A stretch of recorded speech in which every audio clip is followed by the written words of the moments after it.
Hi, Martin. Can you hear me okay? Yeah, hi Simon, and hello everybody. Thanks for joining the call.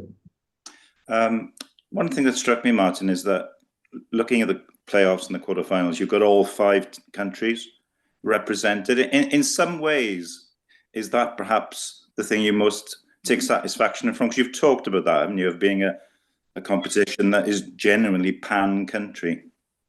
Yeah, that's right. I think we are most proud of that, genuinely. To see all of our we haven't had it in URC one or two, so to have it in the third season of URC, I think shows that structurally the competition is sound, and we've got teams competing all the way through. And shows sort of jeopardy right through the league. We had a very tight run in, as you know. I mean, almost to the last try of the last game, and to get Ospreys through as that Welsh qualifier in, and Benetton in there from Italy. That's really pleasing. That shows that I think we've got a strong league, not just at the top end, but into the middle and into the deeper reaches of the league, which is, yeah, as you say, really pleasing and something we're most proud of here. Just one more from me. When you reflect on the season as a whole, I remember at the start of it, you were looking for sort of various targets. I mean, in terms of attendances, TV, which I guess are the key barometers, how has it gone this season? Yeah, so we're tracking up across all those metrics, and it's something that we keep a really keen eye on, and we break it down by territory and then across the board. And we really focus on audience growth, because I think if someone like myself and the team that we have here at URC can focus on getting more whether that's on social media, whether that's on broadcast, and then ultimately bums on seats. And we're really working super hard with our clubs to do that. Those are the key metrics to show growth, but also a healthy competition. And I think we have that. Broadcasters up 49%. Globally, in the UK and Ireland, it's up 24%. Attendances are up 67% on last year's record cumulative audience going into the final round. Socials are up. Our social media numbers are now really doing very well. I think in the last charts on YouTube, views were the fourth globally of rugby content producers. That includes NRL. So, competitions around the world, which we look at and think are doing a great job. We're up in that sort of group of leagues and competitions. That's really pleasing. I think it just shows there's more eyeballs on the URC, and if there's more eyeballs on the URC, by the very nature of that, there's more eyeballs on our clubs, and that helps them to become sustainable in their own right and successful. And that's why we keep track of those metrics. Our database, something that sort of is a good barometer for how many people are engaging with the competition, more, I guess, more in depth, because we have lots of detail on those particular fans. That's up 116% from when we started URC. So I hope that shows that we've sort of got something here that's growing. It's getting more awareness, and ultimately that's bringing more fans into the game, which is what rugby needs. Just to double check, those percentage figures you gave on viewing, that's year-on-year rise in the respective territories, is it? The broadcast number is, yeah. So last year we had a record, I think it was 34.9 million cumulative audience. We're already through that, with round 18 hasn't been counted in that. So we'll surpass last year's record on cumulative audience. But what we're seeing is there's growth right across, not just in South Africa. There's growth globally. We're on Sky Italy for the first time in a very long time, and that's going really well for us in Italy with Benetton's success. It helps, obviously. So we keep track of all that to make sure that we're pushing in the right direction. Our clubs are very keen for us to increase attendance, and that's very important for us to help them. And we've launched an initiative called Collaboration Labs, or collabs, and that's for us to help our clubs drive attendance into each of the grounds. And so we've got a team internally supporting our clubs on a daily basis. And that feels a lot more collaborative, literally, than we've ever had before. And I think we're seeing the results now. Lovely. Thanks for that, and enjoy the playoffs. Thank you. Yeah, can't wait. It's going to be epic.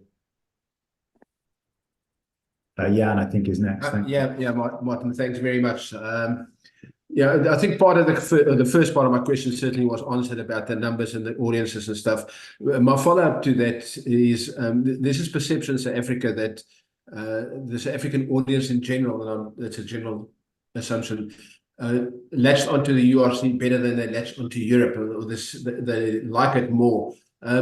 Is that a perception that you've seen as well, that there's better numbers in terms of engagement from South African audiences than certainly the Champions Cup and the Challenge Cup? Yeah, I mean, we've seen that in terms of the audience numbers and the attendance and such like. And maybe that's due to success, right? We had Stormers win in year one against the Bulls, Cape Town, and we had Stormers win in the final, Munster beating them in Cape Town again. So I think perhaps that success that the South African teams have had in URC transfers across from Super Rugby. Perhaps I guess it's a lot clearer. Our job, because I'm also on the board of EPCR, and the way that EPCR, which is the European Competition Champions Cup and Challenge Cup, is set up, is there are 3 leagues. Ourselves, France, and England co-own that as shareholders. So it's in our interest, if you like, to make sure that competition is strong as well. And there's a bit of a job, I think, to do in South Africa about education of what these 2 competitions are. You didn't have that when you played in Super Rugby, and I think that's just hopefully the Sharks winning the Challenge Cup the other day will give it a bit more of a push. And the South African teams are being a lot more competitive in Europe. It's very new to them to play in 3 competitions, because you've got Currie Cup as well. So I think that's a learning process, and they're definitely getting up to speed very quickly, aren't they? So I think we'll see EPCR or the European competitions become more and more aware. There's be a greater awareness in South Africa over time with those as well. Another one, I'm not sure if you can answer this just yet, but how far before South Africa becomes a full partner of URC and EPRC? That should be next June. So there's a pathway that they're on, and there's no reason to believe that they won't become a shareholder. But that is in June 2025. Okay, obviously that will highlight or lift the profile of the competitions once people realize we're now a full partner. Yeah, I mean, effectively, South Africa is treated like a full partner already. South African Rugby Union is on our board. All of the clubs take part in all our committees. South Africa is not treated any differently now than any of our shareholder clubs and unions. Thank you very much. I really appreciate it. Thank you. Graham Bean, over to you. Please do put your hands up if you would like to ask a question. Hi, Martin. Hi, Graham. It was a very exciting last day of the regular season, but I just wondered if any consideration had been given to simultaneous kickoffs on the last day. Yeah, we do like that. I don't know if you remember Pro 12, Pro 14. We had simultaneous kickoffs. There is so much riding on these games. It would make sense to do that, I think, from a sporting point of view. Where we are in the world of broadcast, it tends to be something that they like to spread throughout the weekend, and we always have to balance perhaps some of what we want as fans, if you like, to see all the games kick off at the same time, to what our great partners require as a business need to have them spread out. It's certainly something that would have enhanced even a pretty cool end of the season. That tends to be broadcast led. If we can, move into the next TV cycle, which is 25, 26 onwards, we'll try and build that in and see where we get to, because it's like, as I said to Simon there, everybody in our office, I'm sure around the world, was waiting for that last try of the last game, and that's what you want. You want that jeopardy. You want that unknown quantity to your league, don't you? And you want every game to mean something. And I feel like on the last round, we almost had every single game really meaningful. And that's great credit to the clubs pushing all the way through the season, because there's been some upsets, there's been some teams going down to South Africa, not getting the wins that they'd hoped for, vice versa this year. And that's what we want, really. That's what fans want, isn't it? That jeopardy. Yeah, great. Thank you. Pleasure. Okay, Ken Borland, we'll go to you next. And after you, Ken, we'll go to Gareth Griffiths. Thanks, Shelley. Hi, Martin. Congratulations on another very successful tournament. I believe if Munster somehow slip up and if the Bulls keep winning through the knockouts, then the final won't be able to be played at Loftus Versalt due to a prior booking there. Are there sort of contingency plans in place for that if it does happen? Yeah, the prior booking is the presidential inauguration. So that, we're waiting and we will see, because we are planning, as we always do, for a potential final in many different locations. The route to the final this year is the highest qualifying team from the league stage. So quite literally we could be in certainly 4 places, perhaps even more. So we have planned for that. We've actually planned for the game not to be played at Loftus because of that reason. And we're in full planning to take that to a different venue, which we'll be ready for should the inauguration take place at Loftus.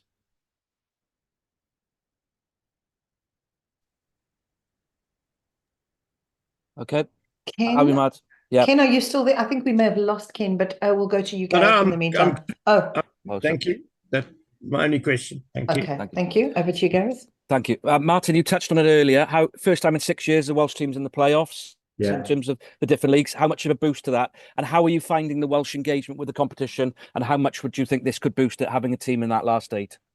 Yeah, actually, we definitely saw, when Scarlets were winning our league under a previous guise, but when they're winning the league, attendances were up.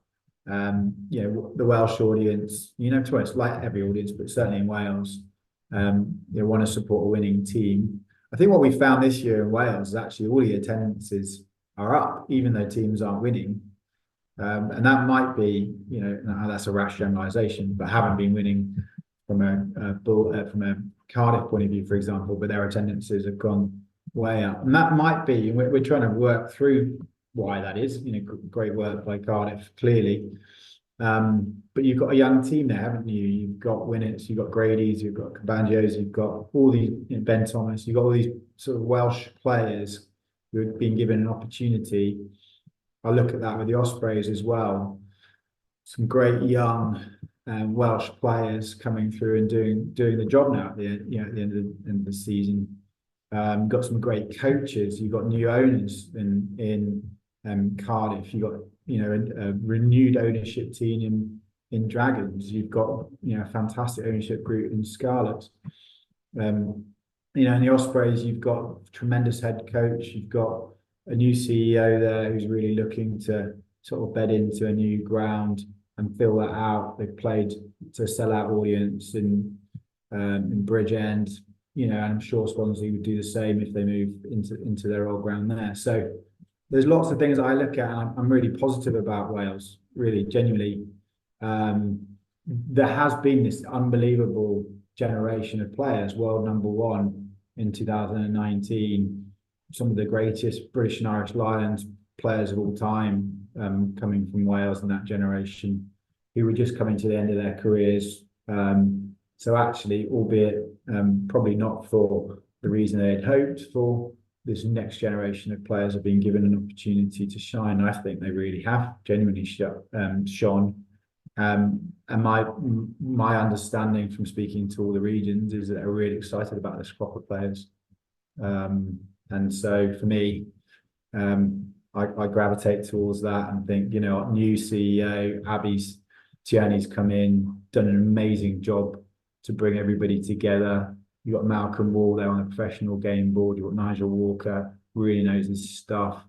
They've had some tough times at the WRU, but like I can see it day in, day out, week in, week out. There's a complete alignment between the union and the regions. I've never seen that in my almost 10 years in the job. So lots of reasons to be positive in Wales for me. And just final one for me quickly, Martin. I mean, you've got a sort of Wales South Africa international on the same day as the URC final. I just wondered what your thoughts were on that, and presumably you were consulted before they announced that. Yeah, I think this is one of those strange ones where you really understand where the unions are coming from, because it's well, two reasons. I think we sort of set the precedent to a certain degree by saying not only the Celtic but also Italian and South African diaspora is in Greater London. And you can see that from all the numbers that we have. There's almost 2 million people in England, mostly around Greater London, who are first generation from one of those countries. So, you know, and there's quite a high audience in terms of rugby audience out of that. So I can totally see from last season when the Box played the All Blacks to a sellout and most shirts in the audience were green, that for South Africa to play a game in London makes a lot of sense. For Wales, I used to play at London Welsh. There's a lot of Welsh people in London. I can understand that entirely. We had, you know, tried to organise the way we wouldn't clash, and so there's been a lot of engagement on that. There's a commitment, clearly. I should have said this up front. There's a commitment from our unions that should those teams get through, or teams from those countries get through to our final, that's clearly the precedent. Takes precedent, sorry. And we will have the top players playing in our final, clearly. But I also understand the kind of financial, commercial motive behind it. There's also an incredibly important fan base, which we are talking to. And the way that we owned through the unions, when they play an 80,000 sellout at Twickenham, that's really, really important to URC. That data is for us to help to monetize, if you like, and to talk to that fan base. We'll play URC games in London, and that helps us generate a crowd. So I totally get the rationale and the motive, and we'll just keep on making sure that we're as joined up as possible with our unions going forward. But you know, the best players from those countries, should they make the final, will be playing in the URC final. Stefan Thomas, we can go to you, and then after you, Stefan, we'll go to Craig. Hi, Stefan. Hi, Martin. How are you? Yeah, good. How are you doing? Good, thanks. A couple of weeks ago, Nigel Walker said on live television that over the next couple of years, Wales, you know, because of the financial situation, might have to drop down to 3 teams. He didn't say it was definite, but he said, you know, they'd have to look at it. Clearly, if that happened, it would have it would affect the URC. I was just wondering, have you held any talks with the WRU or the PRB about if that was to happen, and just what's your general thoughts on that potential scenario happening? Yeah, we haven't spoken to the PRB or Welsh Union about a number. We're very supportive of the strategy overview that Abby's looking at, obviously with Nigel and Malcolm Wall now. We've never talked about the number of teams, but obviously from a league that has 16 teams in it, that's the good number for us. We'd never want to go down below that number. So if there was, you know, a situation in Wales, which is a Welsh Union decision, we would find a way to make sure that we had 16 teams in our competition and 16 really competitive teams. We understand that there's a process, and you know, we absolutely believe they've got the right people running that process. So we'll await the results of that and then go from there. But it is pretty joined up.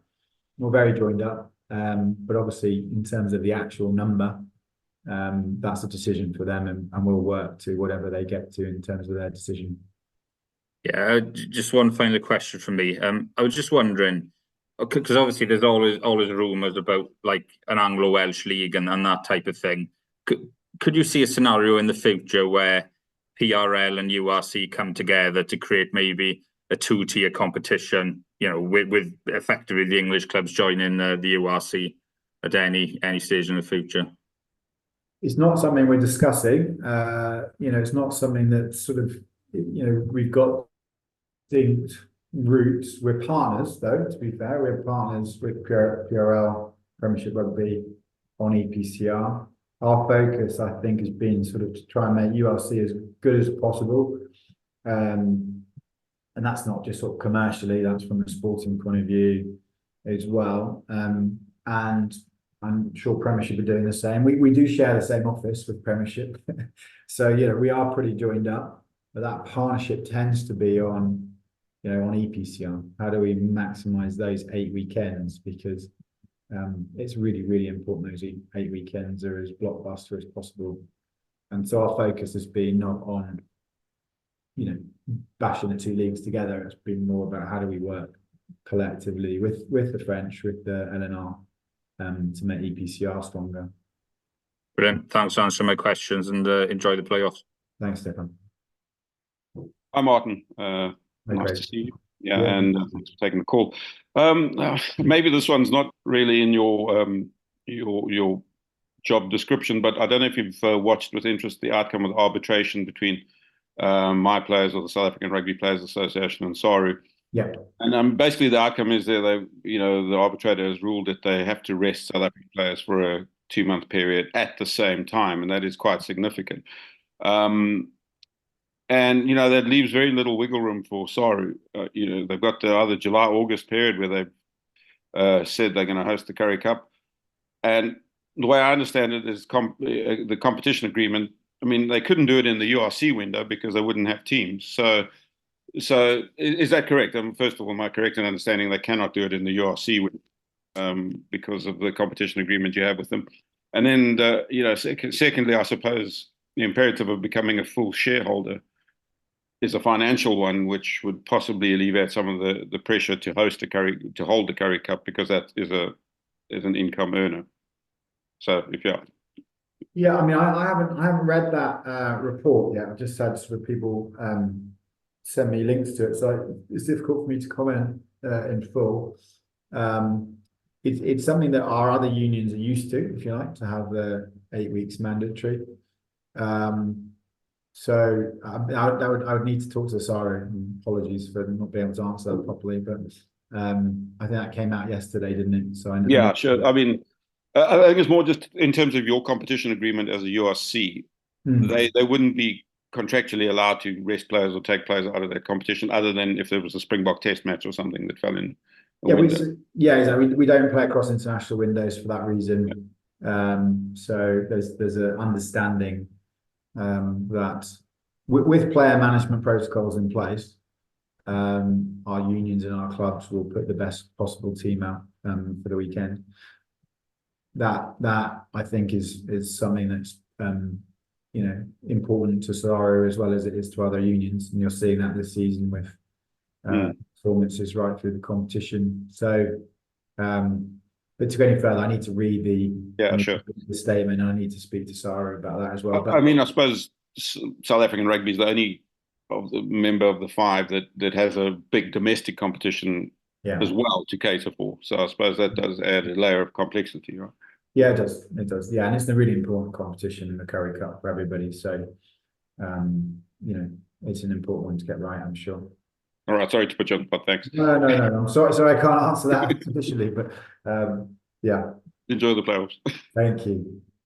And next we'll go to William Davies, and then after William, we'll go to Stuart Bathgate. Thank you. Morning. Excuse me. Good morning, Martin. How are you? Yeah, I'm good. How are you? Good. Just a couple of questions for you. When we were talking to Tapa Henning last year, the referees convener, there seemed to be a plan to get the TMO and the ref onto PA in stadiums so that fans could actually understand what was going on. And that happened for a couple of weeks, and then it rather disappeared again. Is that back on the agenda? Because fans feel a bit cut off from that when they're just standing there wondering and looking at the screen, but having no real idea what's being discussed. Yeah, we're trying that again in South Africa. So you would have seen it the weekend that comms was PA on stadium.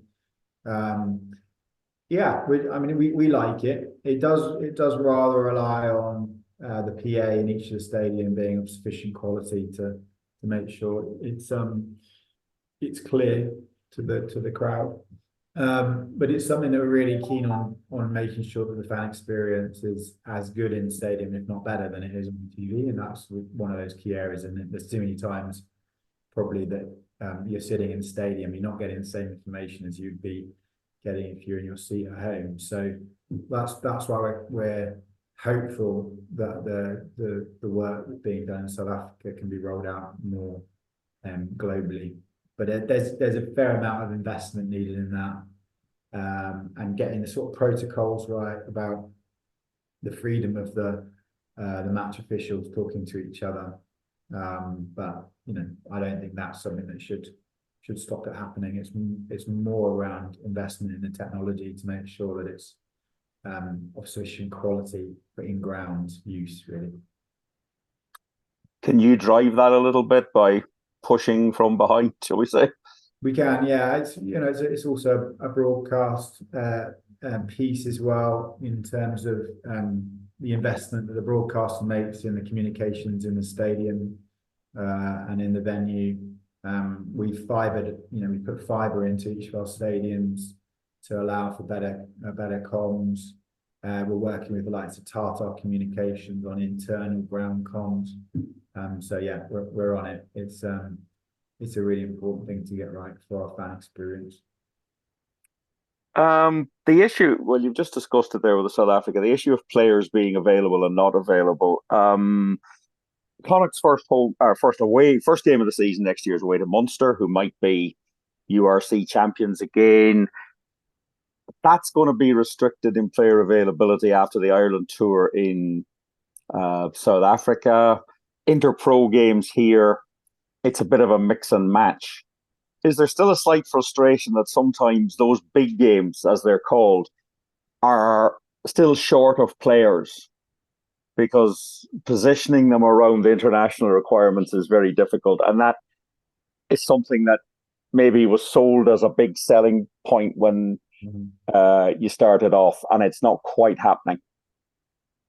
What we found is actually it hasn't affected our results. The attendances are all up in those venues. The audiences are up on TV. Our biggest audience of the year was round 11, I believe. So during Six Nations, without the international players. So I think the big games are getting bigger. I think the brands of our clubs and our teams is sufficiently strong. We're not seeing the effect that we might have had in Pro 12 or Pro 14 when those internationals aren't playing.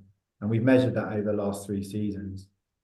And the curve will show us that actually there is no discernible difference between when the international players are playing or not playing.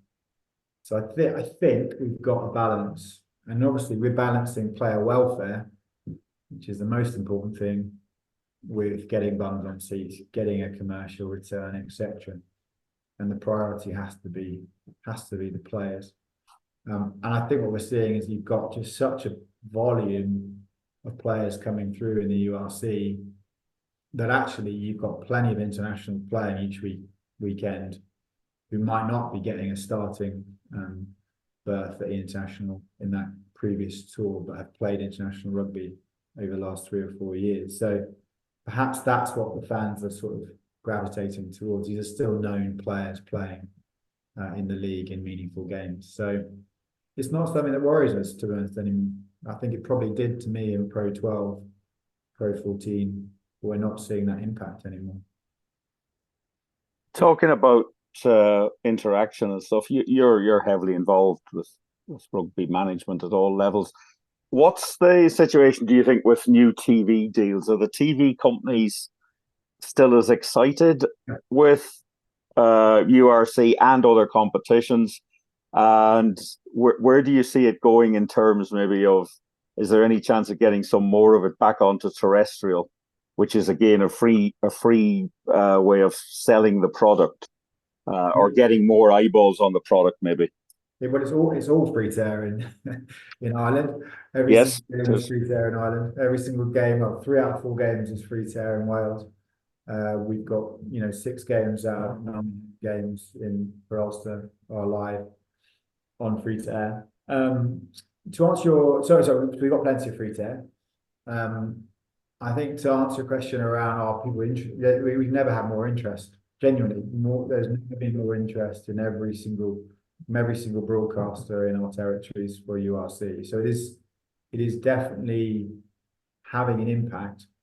There are new broadcasters looking at coming into rugby in the UK and Ireland, and that's we're in a sweet spot for those broadcasters, and the incumbents all want to renew. So we're in no rush. We still have another year left on our existing deal. We're very pleased with our partners.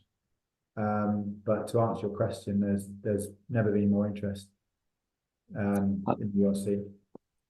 The final one from me, I suppose, because you're involved in it.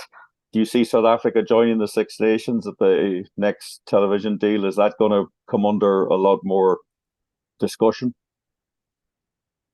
I'm not involved in it, actually. So no, that's not one for me. What we focus in on is, as you might imagine, is how do we make the South African participation in URC as natural as it can possibly be. I think we've done that and we're doing that.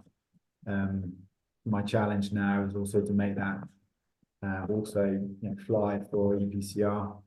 I think we're getting there. There's a bit more work to be done. We talked earlier to Jan about, and that's my focus. Yeah, those 2 areas, and we've got incredible partners in Saru, who the South African Rugby Union. We absolutely love dealing with the South African clubs. Quite honestly, they've taught us a fair bit about how to be professional in rugby. They've been professional for the longest, I would have thought. They're some of the largest clubs in world rugby. If you look at their social media and data, it sits behind them globally, not just in South Africa. So we love dealing with South Africa. It's a pleasure to deal with. They've been very competitive. They're so gracious with their time. They're so professional. The likes of John Dobson and Stormers, doing our Communities United work is an absolute beacon for what people in rugby should aspire to be like. So we'll focus on the URC and the South African involvement in URC and EPCR. Thanks, Martin. Good to talk to you. Enjoy the rest of the tournament. Thank you. Thank you. Stuart, over to you. Hi, Martin. It's possibly quite unusual in the world of sport in general for fully half the teams in any league to qualify for the playoffs. Yeah. Is there a sporting case for reverting to a 4-team playoff? And if so, is it outweighed by the economic case for sticking with 8? Yeah, it's a good point. I think eight was brought in by our clubs through our sporting committee, and we all collectively agreed to the format. I think it gave our teams a sense of continuing to play right throughout the season. There's always something to play for. The top 4 are clearly getting a home advantage. So there's something for each, if you like, layer of that top 8 to play for. And then obviously from EPCR point of view, the top 8 qualify through to the Champions Cup, unless, like Sharks did, one of our teams then wins the Challenge Cup, and then it goes to the top 7. So I genuinely feel that actually the competition's in rude health. We've had almost every game being really meaningful, and that's what you try and aspire to in terms of getting jeopardy in your league, meaningful games in your league. And I feel like we've had that, and teams have gone right through. I think we had 11 teams that could have qualified through to the final 8, and Ospreys at a 2% chance of getting through did it with all the results that went their way, and they got the 5 points. So I'm really pleased with how it's gone. Genuinely, that I wouldn't change it. That's great. That's all from me. Thanks. Thank you. Just a reminder that we are still covering immediate use content. Hamish Stewart will go to you, and after that, Graham McPherson. Hi, Martin. Just Hey, Hamish. Following up on the question Steph was asking about the Anglo-Welsh, but turning it round a little bit. Over the years, you've always heard from the Welsh regions that Anglo-Welsh was their real panacea, where they really wanted to go, and maybe it's held them back in terms of their URC engagement. Is that something you've always been aware of, and do you think it might have diminished with a better relationship with the union and, you know, with the increased fans getting behind Welsh players, young Welsh players? Yeah, I mean, yeah, we're obviously aware of that, and I've been heavily involved throughout the last decade with Welsh rugby in one shape or form, and longer, actually, to be honest, with London Welsh. So I've always known about, you know, the history of it. I think even Nigel Walker was involved, probably, with the Cardiff and Swansea teams that played in the Anglo League at that point. And so it has been something we've been aware of. We are there to create the best possible competition for those Welsh regions. And I feel like, actually, with the talent they've got coming through, and with EPCR, the way it's structured, and I think this is the important bit, EPCR, especially at the Champions Cup stage, you don't play against teams from your own league in those group stages. So by very virtue of that, you're going to get games against English clubs if you're a Welsh team in that Champions Cup. And I think where you see those games being really successful, which we have seen with Bath and Cardiff and others, that may be because they're scarce. And so what I would say is, let's keep going with that and try and focus on those games remaining really important in the calendar. And we'll keep on building the rivalries between the Welsh teams and the rest of the URC. And I say this from a position of experience, where when we had Scarlets winning our league, you know, we were in a pretty good shape in Wales, and all our audiences were up. In Ospreys are the second most winning team in our league. So we've had very good audiences at Ospreys through those years. We had tremendous and record audiences at Scarlets through those years. So I think success is a really key driver on the pitch. Success is a really key driver for engagement in Wales in URC, and hopefully with Toby and Ospreys. But actually, when you look at the other teams, they're going to be super strong over the next couple of years. Then we'll see that bounce back. It isn't actually diminished, funny enough, in Wales.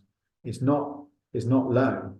It's just not growing as fast as the other countries. So it's our job to try and, you know, boost that and make it even better going forward. So you say it isn't diminished. Are you talking about crowd levels and stuff like that? Crowd levels, attendance, audience on broadcast, social media audiences, engagement. You know, they're not diminished. They're not getting smaller. They're just not rising as fast as they are in other countries. Okay, thanks very much. Still growing.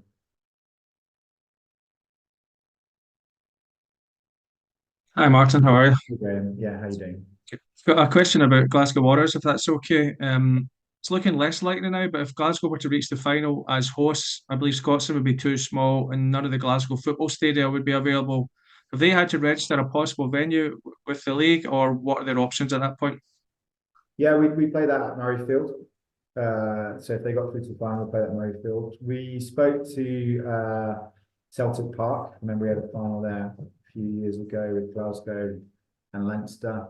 They're doing some refurbishments in there, basically inside the ground. So that wasn't available. But yes, we'll play it at Murrayfield. I know that there's 3 Taylor Swift concerts there this weekend, but you're obviously confident that'll all be packed up and gone by then? At this stage, we might as well be Swifties, because Taylor Swift comes up in conversation about our final venues more than anything else. So she's obviously doing an unbelievable world tour right now. But it's the sort of the yin and the yang of playing in June, I think. The yin, if that's positive, is that, you know, you see audiences, engagement, your younger audiences, you know, the younger profile audiences coming and watching rugby. The yang might be that it's a little bit more difficult to secure some of these big stadia that you need for your finals. So we're in good shape with Murrayfield, I think. That's brilliant. Thanks, man.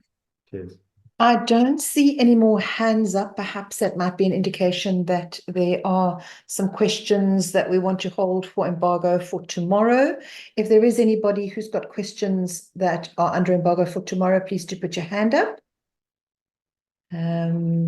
If not, I'm going to presume that there are no more questions. There are a couple of names that haven't asked any questions. Please put your hand up, or if your virtual hand won't go up, you can just ask a question. Going once, going twice. I think we can then bid farewell to Martin. Thank you very much for your time. Enda, I see a hand just in time. Please go ahead. Hi, folks. Sorry for the delay in asking the question. Thanks for joining, Martin. Just a quick one for me. Just on BBC Northern Ireland's broadcast deal. I know that it was initially a 3-year deal, but I have noticed that the broadcaster has been listed to show the URC next season. Did they always have the option to sign on for another year, or is there a new agreement in place? Yeah, no, we extended that agreement with them. So yeah, very happy with BBC Northern Ireland. They do a great job. Yeah, it's a pleasure to continue that deal. Okay, and is that for another 3 years, or is this just for 1 year? No, I think we renewed for another year, basically to align it with all our other deals, 25, 26 onwards. But I need to check that out, to be honest. But I suspect it's to align it with 25, 26, which is where all the other deals are up to. Great, thanks very much. Okay. Okay, no other hands. Before we close off, if I can just remind you, for any coverage in the Northern Hemisphere, it is the BKT United Rugby Championship. And in South Africa, it is the Vodacom URC or the Vodacom United Rugby Championship in your coverage, please. Katua. Katua got her hand up just in time. Katua, do you want to ask your question? I'm so sorry. I just thought of it, obviously. Hello, Martin. It's Katua from South Africa. I just wanted to know, I mean, over the URC period, we've seen that cool engaging rounds like the kids round and the origin round. I'm just wondering if there's anything like that coming up in the playoffs. Are you planning anything special from a URC perspective, from that perspective? Yeah, I love the kids round and the origins round, unity round before that. So those are the defined, if you like, themed rounds. We'll continue with those next season. But going into the playoffs, the focus is just on those games being mega every, obviously it's a complete knockout at that stage. So the focus is on that. But we love the kids round. It's such amazing engagement. They drove audiences, those rounds, and those themes really drove engagement and drove audience. So we'll continue to do those next year. We'll build on those. But the theme for the playoffs is knockout rugby, and that's probably enough to get everybody going, I think. Thanks so much, Martin. All right, thank you. Any last minute takers? Thank you very much, Martin. And that's the end of the session. Thank you very much for joining. To all the journos around the world. Thank you. Thanks, Martin. Thanks, Eddie. Thanks.